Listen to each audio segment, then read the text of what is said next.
Coming to you from Maltby Studio, I'm Peter Moran. And I'm Shannon Golden. Here's your weekly WSRU news.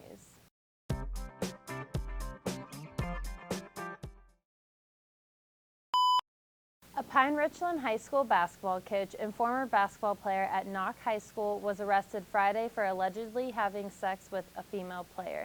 The Pine Richland School District is located just south of the Butler County line. Police say that 33-year-old Cliff Foster of Wexford engaged in sexual acts with the 16-year-old girl. Foster is the head varsity basketball coach and is not employed at any other capacity with the school. Foster has been suspended pending the outcome of the investigation. Butler High School students banded together Monday to honor a fellow classmate who died in a weekend car crash. Students wore superhero shirts to class to celebrate the life of 18-year-old Ethan Lennon. Lennon was a well-liked senior at Butler and a member of the cross-country team. He was killed in an early Saturday morning crash in Penn Township. In addition, 2 passengers were injured. Superintendent Dr. Dale Lumley says counselors will be available all week for students and staff. On average, one person commits suicide every 16.2 minutes. 1 in 4 women will experience domestic violence during her lifetime. Men are victims of nearly 3 million physical assaults in the U.S. On October 22nd at 7:45 to 8:45 in the evening, there will be a candlelight vigil held in the SGA gazebo. The vigil will honor those who have committed suicide or suffered from violence. All students and faculty are invited to attend the event and show their support. The drag queens are coming to Slippery Rock University to put on their famous drag show for the semester. The event will be on October 21st from 8 to 10 in the evening in the Student Center Ballroom. Talented drag queens from all over the country are going to be performing. The show will be hosted by Slippery Rock's Club Rockout in honor of Pride Week. While it is a free event, it is recommended to bring money to tip the performers and to buy raffle tickets. It will be an unforgettable experience that you won't want to miss. Come shake away cancer this Sunday at the Breast Cancer Awareness Zoomathon. The Women's Club Lacrosse team will be hosting the event to help support their club and fundraise for breast cancer research. It is only $5 at the door and additional donations are welcomed. Water and snacks will be provided throughout the evening and the event will be open to the public as well. The Zumbathon will be 2 hours long from 6 to 8 in the evening at the ARC on campus. Your favorite Zumba instructors will be there to help you shake for a cure and support this great cause. On Friday, October 23rd, the University Program Board will be hosting their annual Haunted House. The event will be in the Student Center Ballroom from 5 to 8 in the evening. Also on Friday, the Club Rockout will be hosting a bonfire to celebrate the end of Pride Week. The bonfire will be held at the Ski Lodge from 7 p.m. to 10 p.m. Until the 29th of October, the Art Gallery is exhibiting the works of Christian Benefiel and Jeremy Entwistle. The exhibit is called Appetite, a Process and Priority of Consumption. On Saturday, October 24th, there will be a Chad Williamson Memorial Scholarship Competition in the Swope Recital Hall. The competition will showcase the talents of vocal students. Admission is free. On Monday, October 26th, there will be an SGA open forum to discuss any concerns or suggestions for SRU with the student government. The forum will be from 8:45 to 9:45 p.m. This week, Ashley Crago went out into the field and talked to students about what their dream jobs are. I'm Ashley Crago with WSRU-TV. We're here at the Student Center interviewing people about their dream jobs.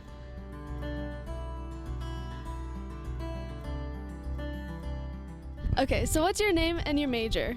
I'm John. I'm a Parks and Rec major. Ian Banks. I'm a Communications Public Relations major. My name is Andre Roberts. I'm a graduate student, and I'm getting my master's in Student Affairs and Higher Education. My name is Ben, and I'm a second ed major. My name's Connor Griffith. I'm a History and Philosophy major. Kevin in Criminology. Jason Roberts, and I'm a major of Exercise Science. Brandon Britton, majoring in Sport Management. Tell us about your dream job. My dream job is to run Yellowstone one day. To be a PR specialist for the NHL. My dream job is actually to be a president of a university someday, hopefully at like either a small liberal arts college or a medium-sized college such as this. But I really love leading and helping out individuals, and I think one way of doing that is by leading a university. So. My dream job would probably, well, obviously want to be a teacher, but I'd like to be a superintendent one day and roll over all the school. You know, I'm not quite sure. I think I might want to teach in the future, though. I want to shoot people that deserve it. Just lock up the bad guys. So you want to be a cop? Thinking about it, yeah. Maybe just kind of go rogue on myself. We'll see. I want to be a chiropractor with my own gym, and I would like to also personal train. To be a scout for an NHL team. I like to watch goalies play, so. That's it for this week's Topic of the Week. We hope you have a good one, Slippery Rock. If you want to support your military, then come out to Saturday's football game at the Mahalik-Thompson Stadium, where they will have a salute to the military past, present, and future day. The activities will begin at 4 p.m., where there will be equipment and vehicles for children of any age. SRU-ROTC will also be on site, with the Seneca Valley ROTC cadets will be there to show off their drill techniques. Military veterans and their families can get into the game for free if you bring proper ID, and $5 Salute to Veteran t-shirts will be available at the bookstore for $5. Hope to see you there. When we come back, we will have your sports, weather, and more.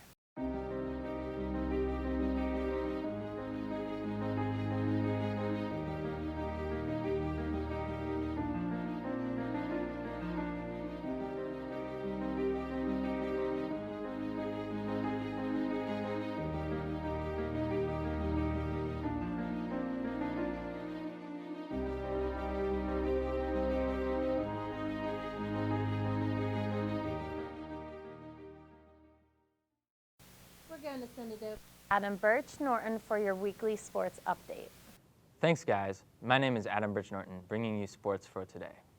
Despite being ranked 20th in the country in Division II football, the Rock faced stiff competition in Mercyhurst this past Saturday. The game went back and forth throughout, including Mercyhurst scoring 17 unanswered points going into the third quarter. However, Slippery Rock showed their toughness and managed to win by a score of 35-24, the first time in program history that Mercyhurst had been defeated by the Rock on their home turf. Shamar Green led the way for the Rock with 26 rushing attempts for 169 yards and 1 rushing touchdown, averaging an outstanding 6.4 yards per carry. Next up for Slippery Rock is a rival against IUP on Saturday at 6 p.m., and it is a purple out to support cancer awareness. Wear your purple, and we will see you there.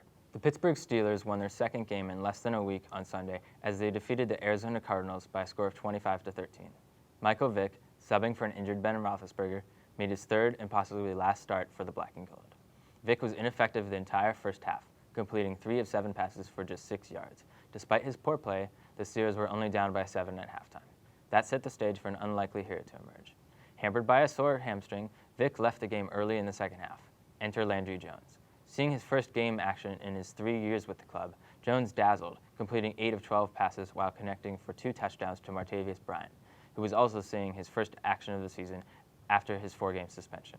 Another unlikely contributor was place kicker Chris Boswell. 2 weeks ago, Boswell had never kicked a ball in the NFL, but on Sunday, he was 4 for 4 on field goals, 3 of which were from at least 47 yards. Next up for the Steelers is a tough road contest in Kansas City on Sunday. In other NFL action over the weekend, 5 teams remained undefeated on the season as New England defeated Indianapolis 34-27, Cincinnati beat Buffalo 34-21, Denver squeaked by Cleveland 26-23 in overtime, Green Bay toppled San Diego 27-20, and Carolina knocked off Seattle 27-23. Now in baseball news, the New York Mets defeated the Chicago Cubs in the second game of the National League Championship Series by a final score of 4-1. Mets right-hander Noah Syndergaard received the win, pitching 5 2/3 while striking out 9 Cubbies, while second baseman David Murphy hit a first-inning 2-run homer off of potential Cy Young Award winner Jake Arrieta to break things open, and they never looked back. The Mets look to move within 1 game of returning to the World Series for the first time since 2000, while the Cubs try to win at least 1 of 2 back at their friendly confines of Wrigley Field in order to have a chance at winning the World Series for the first time in over a century. The series shifts its way to Chicago starting tonight at 8 p.m. Eastern Time on TBS. Back to you guys in the studio. Now we're going to send it over to Matt Brand for your weekly weather update. Thanks, guys. Hi, I'm Matt Brand in the WSRU Weather Center taking a look at your weekly forecast. We're going to start out on Thursday with some rain, a high of 64 and a low of 37. Making our way over to Friday, once again, mostly sunny skies of a high of 57 and a low of 37. And then looking at your weekend, rain. high of 63, low of 52, and then Sunday a high of 57 and a low of 39. And as we look at the beginning of next week, we have partly sunny skies of a high of 55 and a low of 37. And Tuesday, rain, a high of 52 and a low of 36. And lastly, Wednesday, a high of 52 and some rain. I'm Matt Braden, the WSRU Weather Center. Have a great day, and back to you guys. Thanks, Matt. Well, that's all we have for you this week. Have a great week, Slippery Rock. Nice.